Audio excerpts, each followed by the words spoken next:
on June 14th, 2021. Would you please join me in the pledge? I pledge allegiance to the flag of the United States of America and to the republic for which it stands, one nation, under God, indivisible, with liberty and justice for all. Thank you.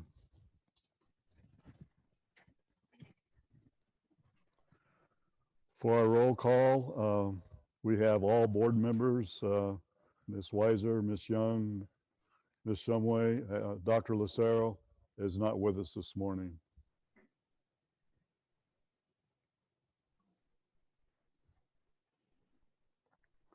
Item 4, approve proposed FY 21-22 M&O and district additional assistance expenditure budgets. Mr. President, or Mr. Vice President, members of the board, we're here today with the proposed FY22 budget. As many of us know, the state has not formally passed its own budget. They are still in deliberations, but some information related to school finance did come out, and so the state was able to issue its budget forms. There is a general idea that in September, school districts will potentially have to revise their budgets to meet the needs of whatever budget the state actually finalizes, but that's where we are currently. So a couple things prior to the adopted budget that need to happen in the next couple of weeks. We still need to set our tax rates officially. So the tax rates that are on this proposed form are placeholders of a flat tax rate. I don't expect any substantial growth. So I'm happy with those numbers, but I'll turn around in the next couple of weeks and finalize those with the county, and the final tax rates will be on the adopted budget.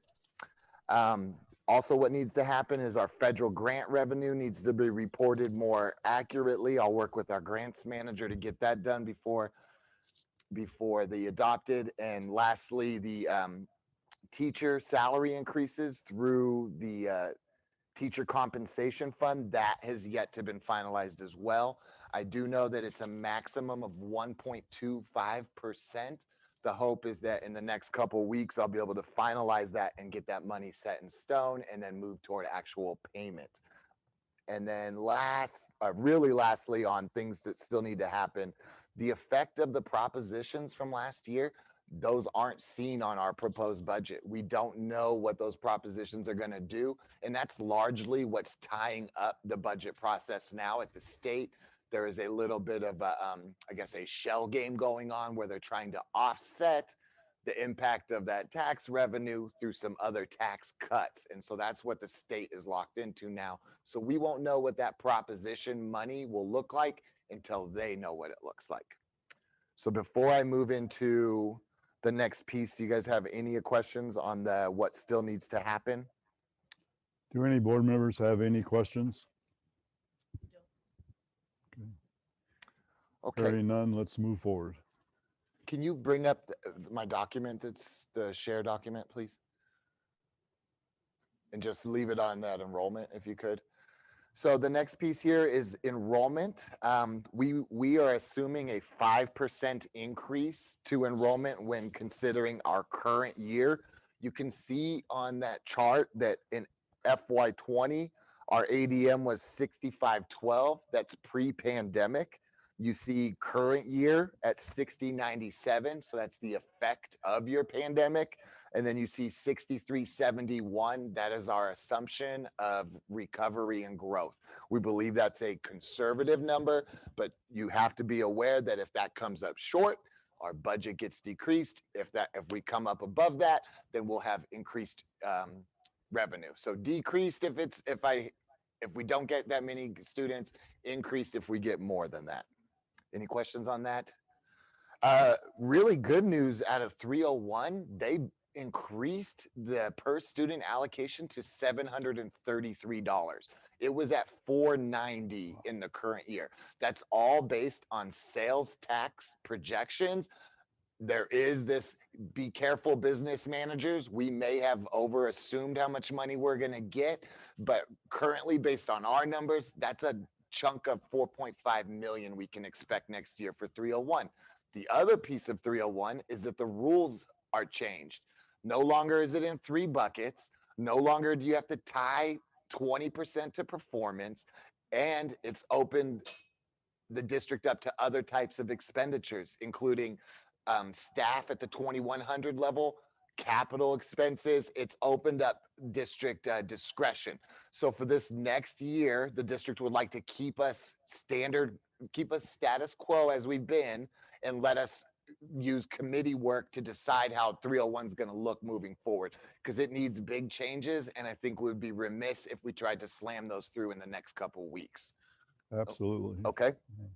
And then lastly, the current base rate provided by the state is 4,305 per pupil. That is a slight increase that accounts for inflation only, nothing else.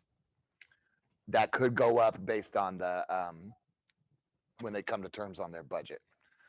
So then now I'll move into the actual, like, the money part of it. We hit this right on the head. Our M&O budget's at 49 million. I told you guys it'd be around 50. Our capital budget's going to be at 6.3 million. That's exactly where I said it would be.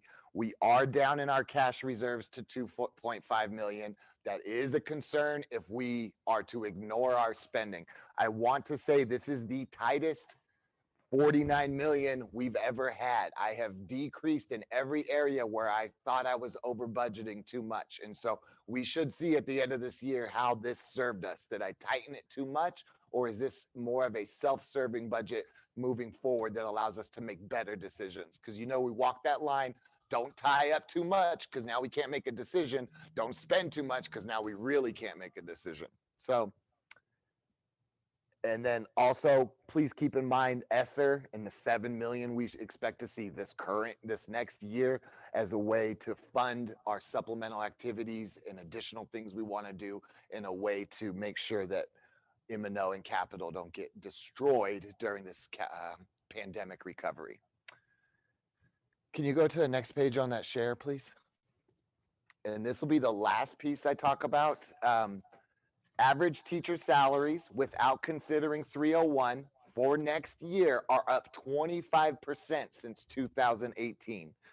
In 2018, our teacher salary average was 36,019. This next year, it'll be 44,924. That is without considering any sort of 301.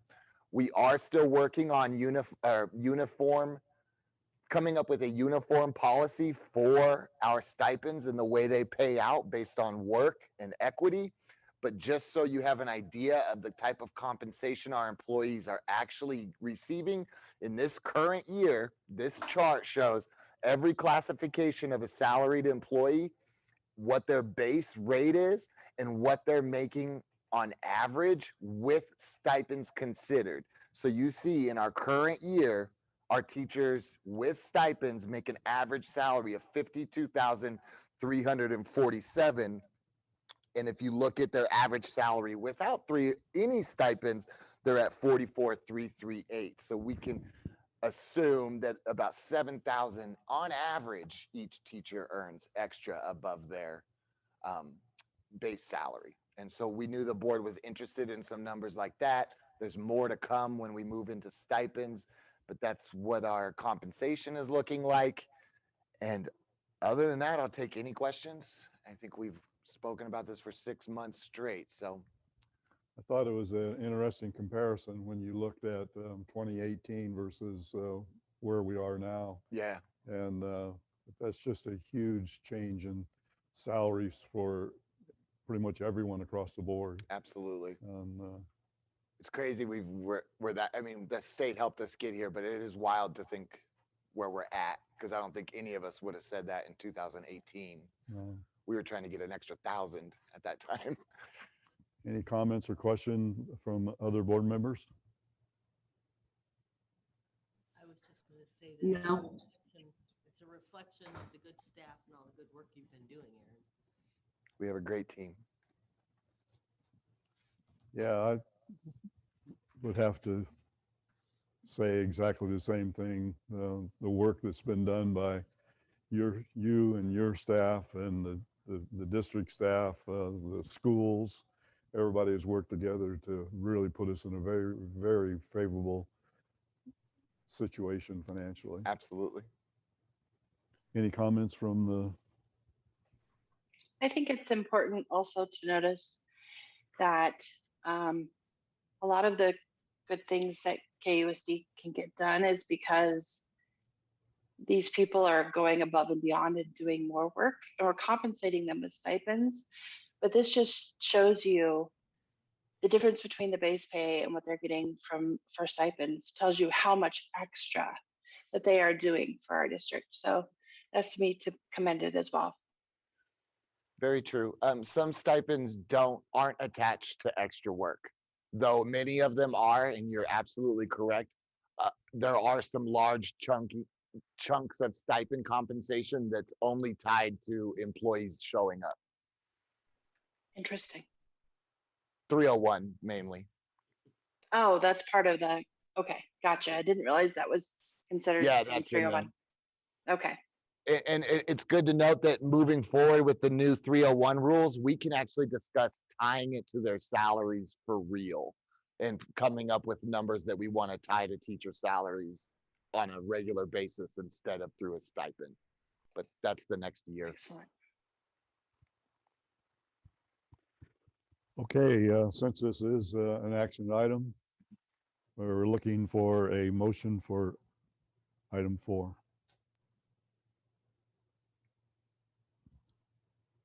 I'll make a motion to approve. Okay, we have a motion I'll to second. approve the FY 21-22 M&O District Additional Assistance Expenditure Budgets. Do I have a second? Second. Have a second. All those in favor say aye. Aye. Aye. Aye. Opposed? Motion carries. That moves us to item 5, which is adjourn. Do I have a motion for adjournment? So moved.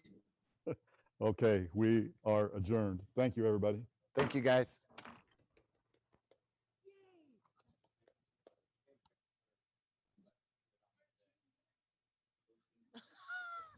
But the synopsis was like done.